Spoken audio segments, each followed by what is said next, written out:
Beautiful. So thank you again for joining this evening. Tonight, we are going to be speaking about supplements, as I just mentioned. Okay.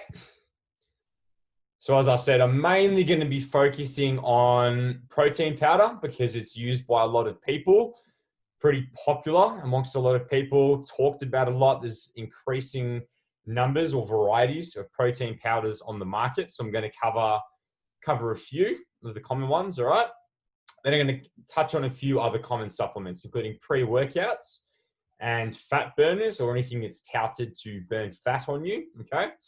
Multivitamins and vitamin C. I'm going to touch on these quickly as well, speak about whether we need them, in which cases they may help, and other cases where they probably don't need them as much. And then finally, we're going to talk about meal replacement shakes, okay? Sort of like, I'm not sure if you've heard of them, but Man Shake and OptiFast, two of the most common ones. We're going to be speaking about those two, okay? Whether you use them or not, whether you know other people that may use them, all right?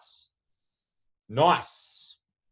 So let's get started. So I'm just going to bring my PDF back up. I've lost it. Beautiful. Let's get started on protein powders, all right? Now, you may use them, you may not use them. You may have tried them before, you may have not. But I'll say one of the most commonly used ones is whey protein, okay?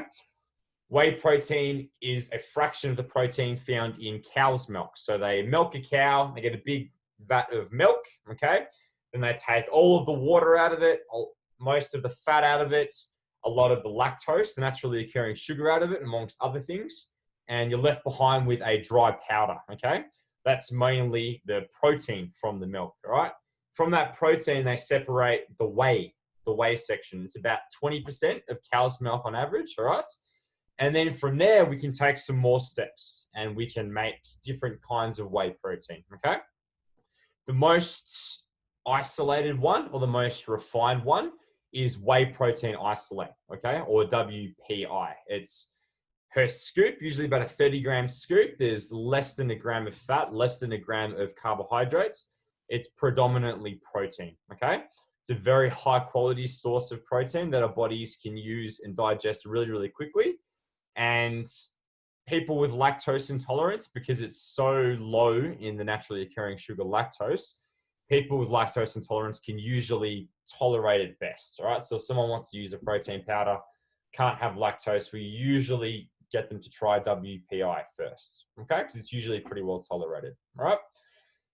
The next one is whey protein concentrate, or WPC. It's usually referred to as, all right? WPC is very, very similar to WPI, except it hasn't been refined as much. It hasn't had as much of the fats and the lactose taken away, all right? In saying that, it's only a tiny, tiny fraction amount more per 30-gram scoop. We're talking very roughly 2 grams of carbs and maybe a gram of fat. So it's very, very low, but it's just hasn't been refined as much, okay? It's still a very high quality source of protein. Our bodies can digest and absorb it very rapidly, okay? This is why they're often recommended to be taken after exercise to help our bodies recover from exercise, all right? If you're deciding, should I choose whey protein isolate or whey protein concentrate, purely dependent on your goals, on your budget, on your preferences, okay? I usually say concentrate, unless you don't tolerate lactose well, is probably better value for money, simply because it's still a very high quality source of protein and it's so low in fat and carbohydrates, it's worth saving the usual $5, if not more, dollars per kilo, all right? So long story short, they're both really good quality sources of protein, except whey protein isolate is as a lot more refined or as close to pure protein as possible, all right? Even though it's not pure protein. The next one is casein protein. I'm not sure if you've heard of that before. Casein protein is about 80% of the protein found in milk, okay? It's similar to whey protein production. All that it is, you milk a cow, get the milk, all the refining processes, and then you isolate the casein protein from it, okay? This is also a very high quality source of protein for us to consume. except one of the main differences is that it takes a lot longer for our bodies to break down and to absorb that protein. Okay, so you may have heard, you may have not heard that if you're going to be taking it, it's probably a little more beneficial to do so closer to when you're sleeping. So it's providing you with a slow, steady supply of the amino acids or the bricks of protein overnight rather than post-exercise, just because it's going to take a bit longer to break down. Okay. The next one, which you may or may not have heard of, either in powder form, you may start seeing it in other supplemental forms, even in protein bars, is collagen protein. All right. Now it's slowly getting talked about more and used a little bit more nowadays. Okay. Collagen protein, I'll start off with what collagen is. It is a type of protein and it's found in connective tissue all over our bodies. So in our bones, in our joints, in our skin, a little bit in our hair and our nails. Okay. There's structural proteins in our bodies. Okay. But they're starting to become available on the market in powdered form. They take the collagen out of cows, out of fish, out of chickens. They extract it from there. And they're selling it as a supplement now, okay? Now, the first thing I'll say in regards to collagen protein being used in the context of muscle building or exercise recovery, in terms of growing or repairing muscle, is that it's not as good quality as whey protein and casein protein, simply because it hasn't got all of the building blocks of protein that whey protein and casein protein have, okay? So if you hear people claim, oh, I take collagen protein to help build muscle, they're not quite there. They're not quite accurate. It's not going to help you as much as whey protein can help you, okay? Other claims around collagen protein include things like improving the health of your skin and your hair and your nails, about helping your joints recover or joint pain decreases. These have a little bit of evidence there, okay? There's not much evidence, still inconsistent. The protein isn't being widely recommended, but there's some promising results that it may help our joints, the pain that we feel in our joints after exercise, recover a bit more quickly, and we may be able to promote healthier skin by taking it. We're just not that confident yet in regards to recommending it, okay? The final type of protein I'll talk about is plant-based protein, okay? For plant-based consumers or vegans out there, okay? Different options include soy protein isolate, okay? Pea protein, as well as brown rice protein. It's another option out there that's protein taken out of plants, okay? Now, if we're going to consume plant-based protein, we want to be looking at the quality of it. Soy protein, or a plant-based protein that combines both brown rice and pea protein in one, are probably the two best quality plant-based sources, just so we're getting all of those building blocks or amino acids that I've recommended previously. All right.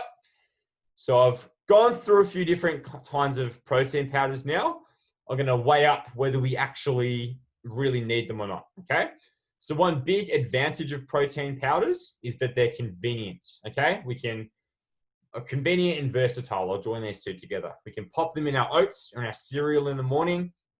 We can use them in baking, or we can shake them up and literally just drink them in the car or on a walk or by our work, whatever it may be. It's a really convenient, quick, versatile way of getting protein in your diet, okay? And that leads on to me saying if we struggle to meet our protein targets or recommendations through food alone, then it can be a nice little add-in to our diet, okay? But this is a nice segue into the cons of protein powder. It's unnecessary. We don't actually need it. We don't need it to grow muscle. It's not going to magically put muscle in our bodies. Okay. It's just another convenient way of getting protein in our diet, which we can definitely do through eating meat, fish, poultry, eggs, yogurt, and plant-based things like tofu, beans mixed with brown rice. Okay. There's many different food options, which we should be prioritizing out there before we switch to relying on protein powder too much, okay? So I hope that's giving you a little bit of food for thought there. In regards to protein powder, it can be convenient. It can definitely add benefits to your diet and your exercise regime, but it's not necessary, and we don't want to be over relying on it. We'd rather get our protein from food first. Okay? Good. That's most of what I wanted to cover with protein. Has anybody got any questions before I move on? Feel free to pop it in the chat or yell it out loud. No stress if you don't. If you think of it later on, you're welcome to yell out, okay? Or pop it in the chat. Okay? Cool. Let's move on now to the next part, pre-workouts and fat burners, okay? I'm not sure if any of you have used pre-workout before or fat burners. I'll start with pre-workout. Pre-workout is essentially a powder containing the main ingredient that we're trying to get from it is caffeine or a stimulant, but amongst other things that they add in there too, to try and give us an energy buzz or an energy burst pre-workout, literally as the name implies, to try and give us more focus, a little bit more intensity, and a little bit more effort in our workouts, all right? However, it's important to look a little bit closer at pre-workout and identify whether we actually really need it or not, okay? So as I said, the main thing we're getting from main beneficial ingredient we're getting from pre-workout is caffeine, all right?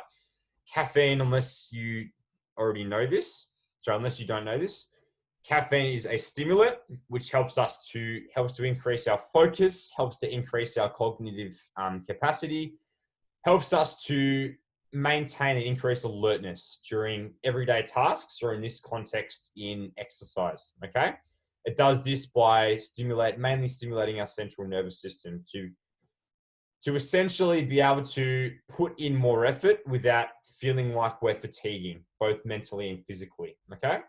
Tell me if I haven't explained that clearly, and I'll explain it again, okay?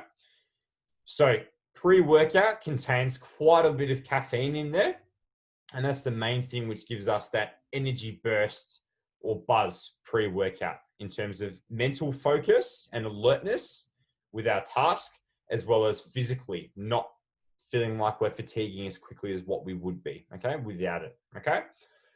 In saying that, some people metabolize caffeine really, really well, or tolerate caffeine really, really well, have no issues at all, can have it, get the positive effects, and then move on. Other people, not so much, okay? You'll know this if you've tried coffee before. Even some people who just drink a Coke or a Pepsi or something, the caffeine in that can upset their stomachs, make them feel anxious and irritable. If you're one of those people that experiences those negative effects from caffeine, I would stay right away from pre-workout, simply because it's not going to leave you feeling too wonderful. It may end up harming your workout or hindering your performance, okay? So I would only say to try pre-workout, give it a go, if you tolerate caffeine well, okay? But segue from caffeine, it's also found in things like coffee. So pre-workout is absolutely not necessary. We don't need it. We don't need it to get a good workout. It's just another option if we want to try it. That tastes nice, gives us a bit of a burst, okay? But we can definitely get those stimulant effects, exercise enhancing effects from something like coffee, okay? Coffee is quite a bit cheaper than pre-workout too, all right? A few other ingredients that I'll quickly mention, but I won't go into too much detail with in pre-workout. Something called beta-alanine. You read it in the ingredients. That's something which acts as what's called a buffer in our bodies, okay? When we're exercising and accumulate acids in our muscles, amongst other things, we can start feeling a burning sensation, which can contribute to us feeling fatigued. Beta-alanine can help to counteract that a little bit. So you can push for a little bit longer than what you would have been able to, okay? The next one's arginine. If you read it on the back in the ingredients, it's got weak evidence behind it that it does something called vasodilation, which means it opens up your blood vessels, or it's touted to open up your blood vessels a bit more to allow blood to flow through a little bit more easily, okay? Like I said, there's not much evidence behind that, so I take it with a grain of salt, okay? Let's move on now to fat burners, okay? I'm not sure if you've used them before. I'm not sure if you've used a product which claims to be able to burn fat off your body before, but I'll start off with a couple of examples. One of them is green tea or green tea extract. A lot of people claim that it can burn fat off your body or it can enhance fat burning capacity. Another one is carnitine or L-carnitine. That's another supplement which is touted to help you burn fat. Okay. Now, let's break down the concept of burning fat more effectively. Yes, these two things, green tea extract and carnitine, may help you to burn fat a bit more effectively, but marketers love to lead you in the direction of thinking, if I drink this, it's going to burn the fat, stubborn belly fat off my belly, or the fat off my thighs or on my triceps. Okay. It doesn't quite work like that. Okay. As if, just in case you don't know, fat in our bodies, or fat from food that we eat is in our digestive system, that can be absorbed and used for energy, just like carbohydrates can. Okay. Just because these things claim to help us burn fat more effectively, that doesn't mean that it's burning the fat from underneath our skin. That's more often than not just helping us use the fat from our food more effectively. Okay. We're not going to burn fat off our bodies unless we're consuming or eating and drinking slightly less energy than what our baseline requirements are, which is called a caloric energy deficit. Okay. So let's say you change nothing in your diet and your weight's staying the same, and then you start having these fat burning supplements. You're not going to start burning more fat off your body. You're only going to burn fat off your body if you're eating slightly less than what your baseline requirements are, okay? Or your energy requirements are, okay? I hope that helps you break down some marketing claims a little bit, all right? So around any sort of fat burners out there, okay? Anybody got any questions on pre-workout or fat burners I just spoke about? Feel free, pop them in the chat or yell them out loud, okay? Nope, no questions. Cool. Again, please pop them in if you think of one, okay, a little bit later on. Good. I've covered the two main ones I want to speak about. Now, just towards the end, I'm going to touch on a couple more. Multivitamins and vitamin C, okay? We'll start with multivitamins. There's many different kinds of multivitamins out there. So different brands will put or have different formulations of vitamins, okay? So I'm not going to go into specifics in regards to certain brands or specific formulations or anything. I'm just going to say generally across the board, in a multivitamin supplement, the quantities of all the vitamins across the board in that one pill, let's say, are fairly low. Okay, so what I'm trying to say here is I wouldn't be relying on these multivitamin pills to meet your vitamin requirements. Okay, popping one, eating whatever you want during the day, and popping a multivitamin pill thinking you're covering all your nutrient bases is 9 times out of 10 probably not effective, probably not going to do the job for you. Okay, I wouldn't recommend that at all. Okay, just because the quantities of each of the vitamins in there, I think I've already mentioned, are fairly low across the board in reference to our requirements. Okay, if you, let's say you have a pretty good diet, you eat quite a lot of fruit and vegetables, you consume dairy, whole grains, lean meats. Let's say you have all of these things and you want or feel better having a multivitamin supplement just to cover your bases or to fill the gaps, that's more than likely going to be unharmful, okay? If that helps you feel better and more comfortable, I'm not saying to stop doing that. I'm just saying that if you have a healthy, well-balanced diet, you're eating food from all of your food groups, and you're feeling generally healthy and your blood test results are good, I wouldn't spend the money on multivitamin supplements just because they're probably not offering you any additional benefit, okay?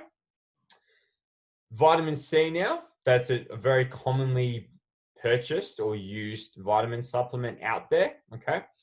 I've covered it in previous seminars quite a while ago now, but I'm going to retouch on it in this context. Many brands like to claim vitamin C to stop colds or prevent colds or help you fight colds and boost your immune system, okay? All these claims around an immune system and your ability to fight viruses such as colds and flus, okay? Now, I'll quickly say that it is not going to magically boost your immune system. It's not going to magically stop you from getting colds and flus. Unfortunately, nothing out there can magically boost your immune system like that, okay? However, two things with vitamin C. The first one, so three things I'm going to say. The first thing is that it is very easy to get enough through your food, okay? Our requirements per day are 46 milligrams per day, which is pretty easy to get through fruit and vegetables, okay? You can quite easily hit that target by eating citrus fruit, by having capsicum, by eating berries, okay, by eating dark green leafy veg like broccoli. If we're eating these things every day, you're more often than not exceeding your vitamin C requirements, okay? So it's probably, unless you can't have fruit and vegetables for any reason and you need to get vitamin C from elsewhere, it's probably unnecessary to have a vitamin C pill, okay? You're more than likely just going to be peeing it out at the end of the day, all the excess vitamin C you're taking, all right? In regards to the cold and flu prevention, it can't stop you from getting colds. It can't fight colds away, but vitamin C is something called an antioxidant in our bodies, okay? Which can help to decrease something called oxidative stress, okay? Now, when we're sick, and there's already quite a lot of that in our bodies, we don't want any more contributing to it or making it worse, okay? So vitamin C can help to reduce that thing called oxidative stress a little bit, okay? And it's been shown to reduce the severity and the duration of a cold. So long story short there, having vitamin C pills aren't going to stop you from catching colds. They're not going to fight away a cold or a flu virus. But if you already have a cold and a flu, if you're eating quite a lot of vitamin C in your diets, it may reduce how bad it is or how long you're suffering from it for. Okay? I said quite a lot there. I'm going to summarize it by saying you probably don't need a multivitamin supplement if A, a medical professional hasn't recommended it, and B, if you're covering all of your nutrient bases by having fruit, vegetables, whole grains, dairy, as well as lean meats and protein products in your diet. Okay? It's probably not necessary, but if you feel better taking multivitamin supplements just mentally, like you're filling holes, you're probably going to be fine. It just may not be a very good way to spend your money. Okay?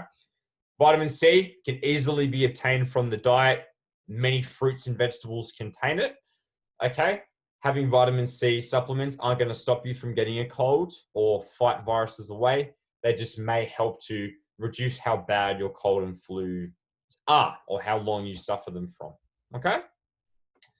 Any questions there on multivitamins and vitamin C before I move on to the last part? Feel free, pop them in the chat or yell them out loud. Nope. That's okay. I've got a question here on the Instagram live stream, so I'm going to have a look at that. Tiffany asks, is green tea good for pre-workout for coffee intolerant people? Matcha tea. Tiffany, if you don't tolerate coffee well because of, let's say, the caffeine content, then green tea can absolutely be an option, okay? Both coffee and green tea contain caffeine, okay? It's just that coffee is a lot higher in caffeine, okay? So green tea still contains some, so I would be mindful. If you tolerate it well, then by all means, go for it. It's still going to provide you with a little bit of a caffeine burst, okay?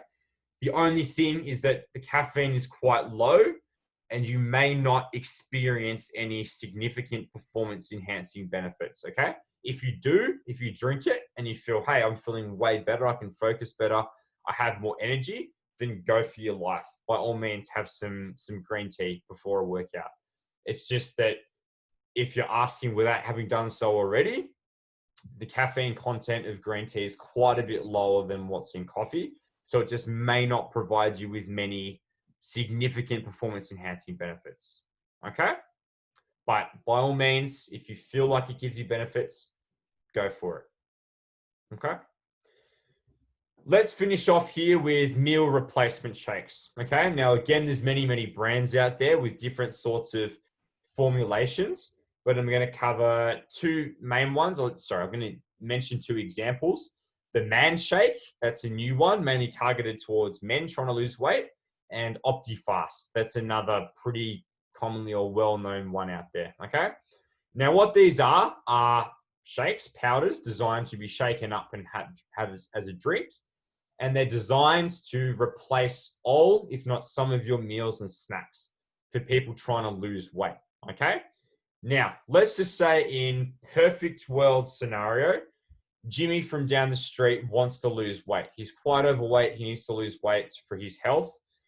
And he decides to go on the man shake, all right? Let's say he replaces all of his meals, all of his snacks, everything that he has with these man shakes. He's likely to lose weight, okay? Simply because it's controlling what he's eating, a calorie controlled manner, and he's likely just drinking these shakes to be slightly underneath what his energy requirements are, okay? Therefore, he's fairly likely to lose weight, okay? That goes for OptiFast too, okay? However, in saying that, two things I'm going to mention there. Firstly, just drinking one or two of those shakes a day and then having whatever else you like, whatever sort of food you like, maybe drinking alcohol and soft drink, not really changing up your diet elsewhere, these shakes aren't going to work. They're not going to magically burn fat off your body. They're meant to replace your diets in order for them to work, okay? In saying that, if you're considering, or if somebody you know is considering going on these shake diets, I want you to ask them, how long can you see yourself just drinking a powdered formulated milkshake forever? You got to think about foods and drinks that you enjoy. You got to think about social gatherings. You got to think about family gatherings. There's many different things in life which present opportunities to eat foods. It's unrealistic to be able to have these shakes, these meal replacement shakes forever, okay?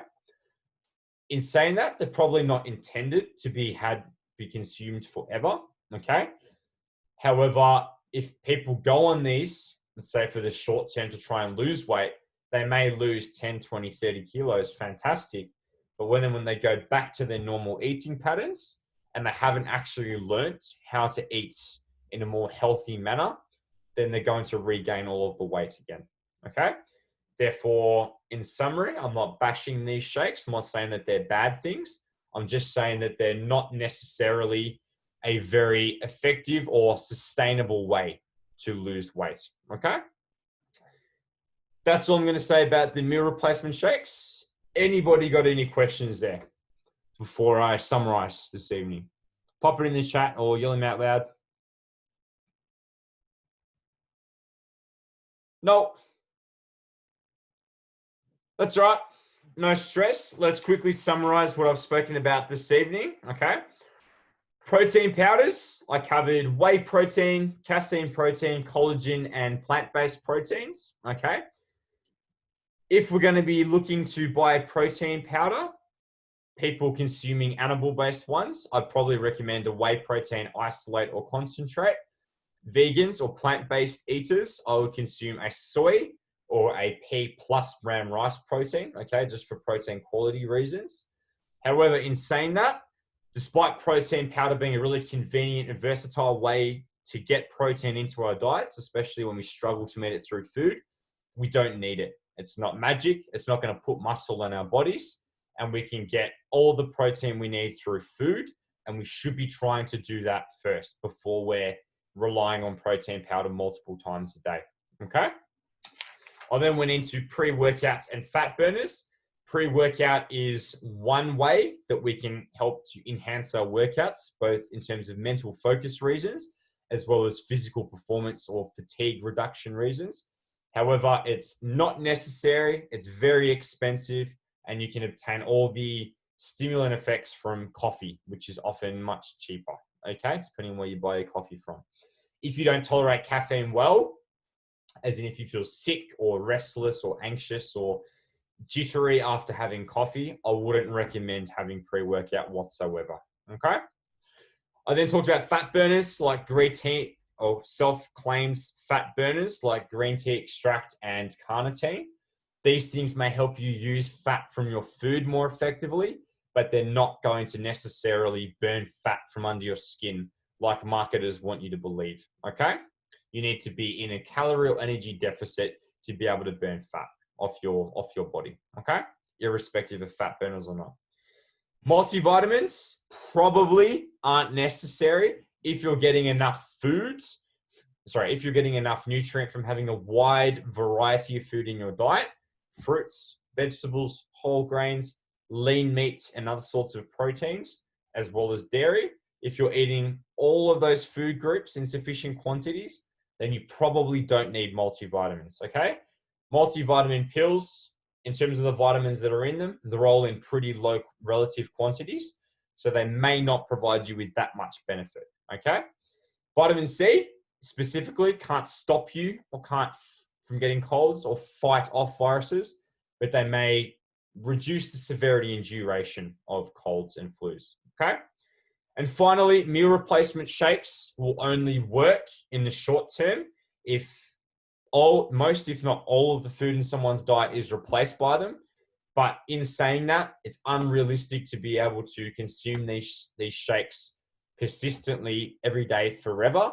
So I and most nutritionists, dietitians, and experienced personal trainers would recommend someone slowly learn how to improve their diet themselves and slowly introduce physical activity to be able to lose weight, okay?